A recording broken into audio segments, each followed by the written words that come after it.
तर तुम्ही फक्त गार्लिक ब्रेड बनवला असेल पण स्टफ्ड गार्लिक ब्रेड कधीच बनवला नसेल, तर म्हणूनच मी तुमच्यासोबत शेअर करणार आहे स्टफ्ड गार्लिक ब्रेड. तर वेळ न घालवता आपण रेसिपीला सुरुवात करूया.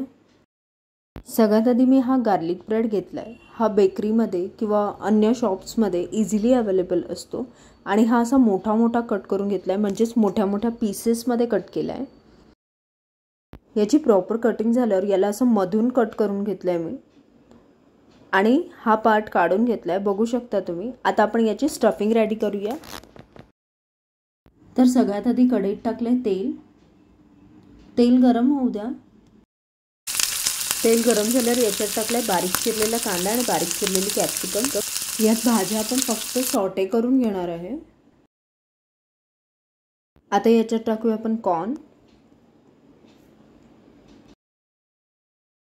पास्ता आणि पिझ्झा सॉस, तंदुरी मिओनीज,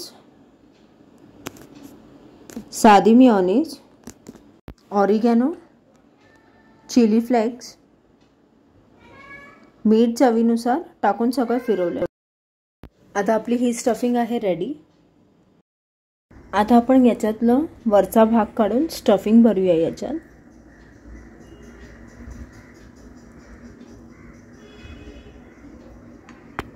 आणि याला परत कव्हर करूया. आता त्याच्यावर अप्लाय करणार आहे थोडंसं बटर. माझ्याकडे ही चीज स्लाइस पूर्ण आहे, त्याच्यातून मी हाफ यूज करणार आहे एका ब्रेडच्या स्लाइसवर. ते इथे मी ही अशी अप्लाय करणार आहे. असेच सगळे ब्रेड बनवून घेणार आहे. आता याच्यावरती मी चीज स्लाइस लावले आहेत. आता याच्यावर टाकूया थोडंसं चिली फ्लेक्स आणि ऑरिगॅनो. इथे मी पिझ्झा पॅनमध्ये ठेवला आहे, तुम्ही कोणत्याही पॅनमध्ये ठेवू शकता.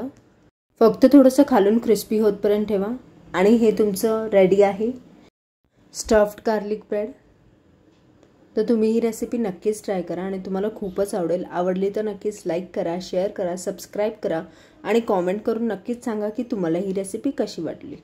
Thanks for watching guys. Like, share and subscribe.